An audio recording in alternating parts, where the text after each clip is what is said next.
Savez-vous pourquoi le maillot de leader est rouge sur la Vuelta ? Bienvenue dans Tu veux une médaille, les réponses aux questions de sport que vous ne vous posez pas encore. Chaque année, la Vuelta est le dernier des grands tours à avoir lieu. Cette course à étapes se déroule entre fin août et début septembre. Si le leader du classement général endosse le mythique maillot jaune sur le Tour de France, le fameux maillot rose sur le Giro, eh bien la tunique est rouge sur le Tour d'Espagne. Pourtant, ça n'a pas toujours été le cas de l'autre côté des Pyrénées. La teinte de ce maillot a souvent changé. On est passé du orange au blanc, en passant par le doré et enfin le rouge. Pour comprendre pourquoi, il faut revenir en 1935. C'est cette année-là que le Tour d'Espagne voit le jour, et c'est Juan Pujol qui en est à l'initiative. Ce monsieur est le directeur du journal Informaciones, et il a tout simplement cette idée en observant l'Italie et la France, chez qui les deux grands tours font un carton, surtout au niveau de l'augmentation des ventes de journaux.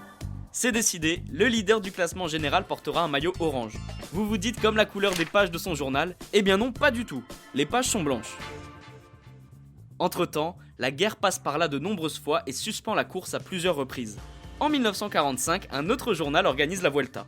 C'est à ce moment-là que le rouge présent également sur le logo du quotidien s'invite sur le maillot. Mais ça ne dure pas vraiment longtemps. En 1955, c'est un autre journal qui prend les commandes et impose le jaune cette fois-ci, comme le Tour de France. Mais juste avant les années 2000, on essaye de se démarquer du côté de l'Espagne. Alors stop le jaune et bonjour le maillot couleur or pour ne plus ressembler à son voisin. C'est en 2010 que tout bascule. Le rouge fait son retour, en même temps que l'arrivée d'un nouveau sponsor que l'on connaît tous, c'est Carrefour. Et on reprend la couleur présente aux côtés du bleu sur le logo de l'enseigne française, c'est-à-dire le rouge. Ok. Mais la version officielle est totalement différente, la teinte serait en rapport avec la couleur de l'Espagne, histoire que ce maillot soit rouge comme les équipes nationales du pays. Et bien voilà, vous savez maintenant pourquoi le maillot de leader est rouge sur la Vuelta. Vous pouvez écouter ce podcast et nous retrouver sur Apple Podcasts, Spotify, Deezer, Castbox et toutes les autres plateformes. N'hésitez pas à partager, noter ou laisser en commentaire une question, j'essaierai d'y répondre dans un prochain épisode.